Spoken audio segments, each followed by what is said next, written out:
Good morning, everyone. Captain Cody Davis here on an overcast, dreary December day down here in South Florida.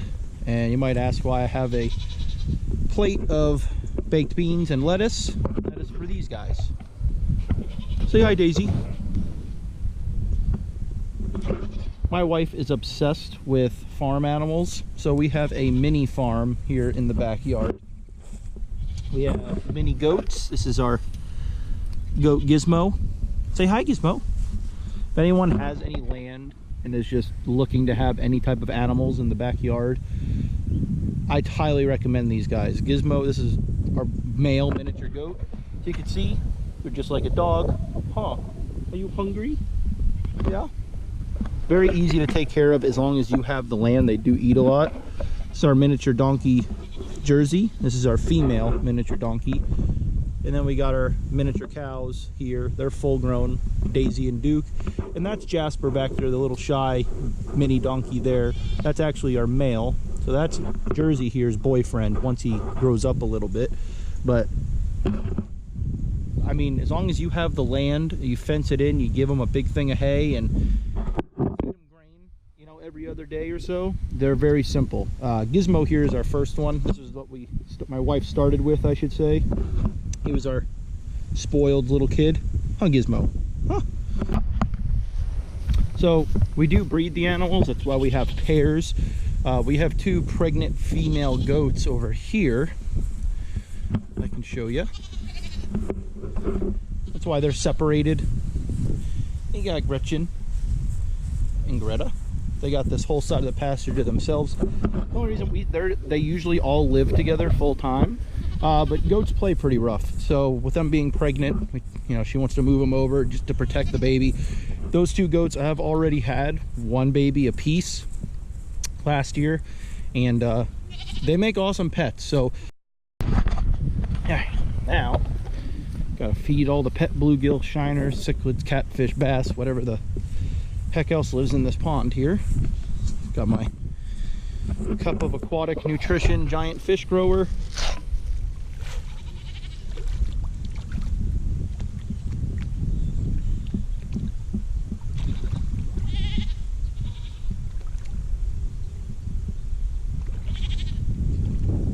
Now the fish are happy, animals are happy, we're all good. But we are driving over the Torrey Island Bridge right now, over here to Slim's. We're gonna go put in the lake today. Reason being, tomorrow is Christmas Eve, the next day is Christmas. I will not be on the lake for 2 days, and I have a trip the 26th. Now, yeah, I know you're going to hear it from people all over the country, you know, that my lake changes every day. I'm here to tell you this lake literally changes every single day. Not as much as just, you know, water temperature dropping or, I mean, you could be fishing a grass bed and show up the next day and there is wide open water and there's not a stitch of grass anywhere. Stuff like that. Your water can be gin crystal clear, the wind switches a little bit and it gets super muddy. So you got to stay on top of things. So I'm going to come out here and just, you know, look around, make sure I have somewhere to fish, because where I planned on fishing, I'm gonna say, is Chocolate Soup. So come out here and you know, see if we can find some clean water with some good fish in it, hopefully for Thursday morning for my clients here. But something else I think I'm gonna do, down here in Okeechobee we do a ton of shiner fishing, and if you're not aware of what that is, they're just basically small bait fish that we throw out on a bobber for live bait fishing, for, you know, when we're charter fishing out here. I get a lot of people from all over the country or just out of state that when I ask you guys want to do artificial or live bait, they almost sound offended. You know, no, I'm a tournament fisherman. I just artificial, which is fine. I get it. But if you have kids that are coming down with you that you really don't want to take on the boat because you're worried about, you know, them interfering with your fishing day, your wife, or maybe you're the wife in the family and your husband's new to fishing and you're worried about him, what have you. I've seen it every which way. Don't frown upon this shiner fishing deal. It is awesome. It's fun. It's visual. The kids, you know, they sit there, they watch the bobber. 90% of the time, it's not floating for more than a minute and a half. You see fish boiling on your bait, blowing it up on top. You're going to catch a lot more fish. You're going to get a lot more bites. And you have a chance at a true Okeechobee giant and a lot of them. So definitely don't look down on the shiner fishing. My brother is the person who got me into tournament fishing back when I was 12 years old. And he's up here all the time and buys 3 dozen shiners and just goes and hangs out. And it's a ton of fun. And that's what this guy wants to do on the 26th. So I think I might actually buy a dozen shiners here. And, you know, I'll shoot a little clip showing you guys kind of how we do it and how it works. So, yeah, stay tuned. I'm going to go see if they got some shiners, and I'll check in with you once I get out on the lake.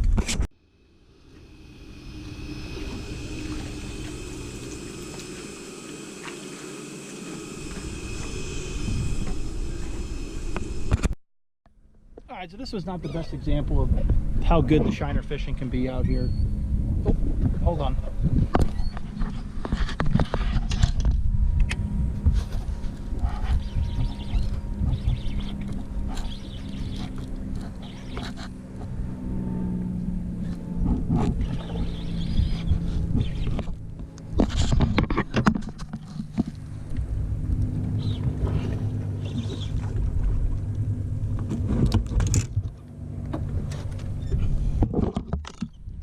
That nice one. Sorry about the horrible filming. There you go. It happened that quick. Nice fish. Look how white she is coming, or he is coming in off the main lake there. So shiners are right there with them. Again, so it's not the best example of how good the shiner fishing out here can be at all. That last one we call is a decent one right there at the end, but I don't know, usually it's just fast and furious minis you can put in there and you have a chance catching a really big one.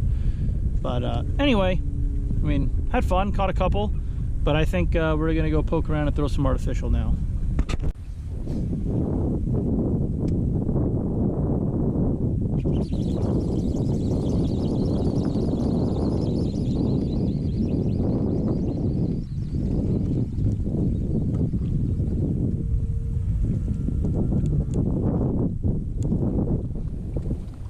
Big one, and I catch this one. Miss the big one.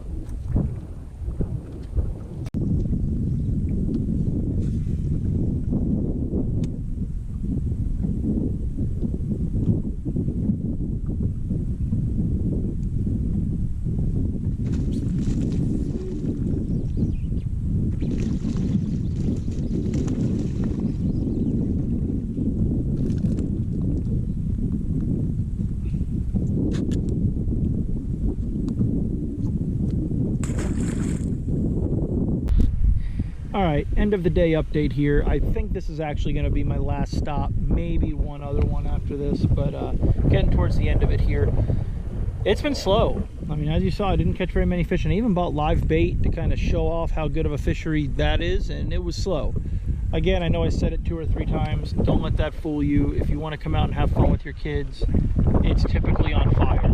Today is one of those odd days because we're out here at the right time right now. It's probably 2:30 in the afternoon. This is when they really turn on this time of year, in my opinion. But a big factor today was we just had overcast skies again.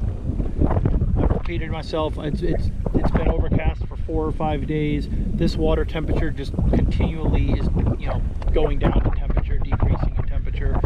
And Florida bass do not like that. So we may have fished over a bunch of really nice fish today, and they just didn't fire because of how cold the water is. I did catch those few right there at the end on that swim jig, which is kind of where I'm going back to fish now. I've been catching fish here. I don't know why they are in here. It looks awful. The water is mud. The bottom is mushy, mulchy. Not what bass are looking for this time of year. But I'm catching fish. I didn't catch any big ones. I lost one nice one, but I caught those fish kind of more on the inside. I'm going to try the same area, but more on the outside of it, see if any big fish pulled up. Water might be a little cleaner up here. But other than that, that's about all I got. It's just one of those days, you know. I think now we're going to start getting some warming weather. It doesn't even need to really get warmer. That sunshine just needs to shine through for the next few days here. And as you can see behind me here, nice blue skies coming. This is kind of the end of it, I hope. So I think it'll just continually get better from here. But I don't know, we'll finish out and see if we can catch some nice fish.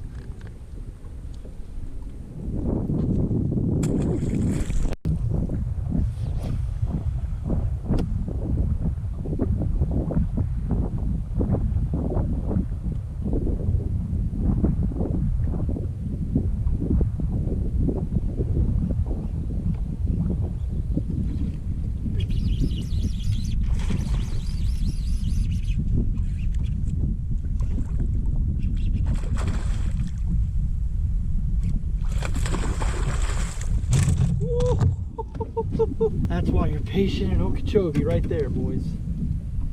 Look at that fish. Beautiful, perfect.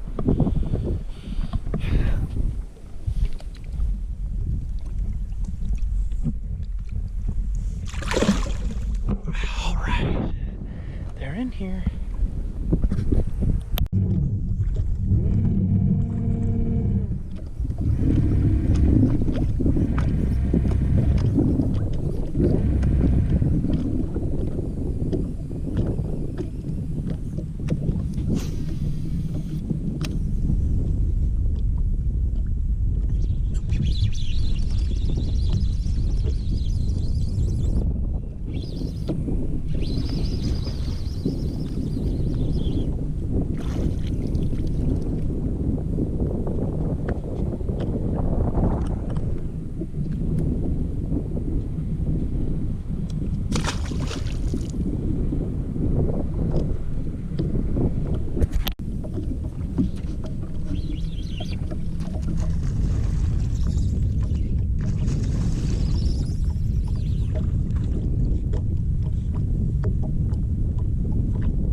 Alright guys, well that'll do it. I am idling out of this shallow water area here to get back in the main boat trail to go on home to the house.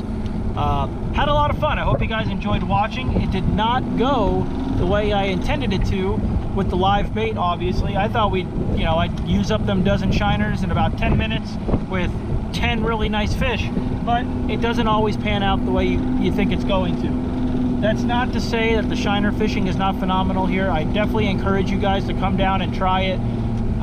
Go get yourself a couple dozen, put the power poles down, throw up to some reeds, and just kind of wait them out. Definitely come down and try both. I don't know how many fish we caught back there. I found those fish, or caught fish back there about a month and a half ago, hadn't checked them. The wind's been blowing the wrong direction. It is still kind of blowing the wrong direction today, but for some reason the water was a little clean back there. And I don't know how many we caught, but I had a whole bunch of fun catching them. Okeechobee's an amazing lake. It's awesome, as you can see. Even when it's a slow day, you can still go out there and wear them out. So if you want to go fishing with me, feel free to contact me. My contact information is below. Follow me on Facebook or Instagram at Tight Splice Charters, all one word. And give me a call. I'm more than happy to help you out if you're bringing your own boat down to the lake for the first time and not sure where to go or what's safe to run. I'll walk you through and talk you through that whole deal. But if you're interested in booking a charter, January's booking up pretty quick, and I am booking pretty solid into February already. So be sure to give me a call and get your date penciled in there. And I look forward to having you guys on the boat. Until next time, I appreciate you guys watching. If you have any questions or anything, definitely comment down below. Let me know how you like the videos. I'm going to continue to do these. And until the next one, tight lines, guys.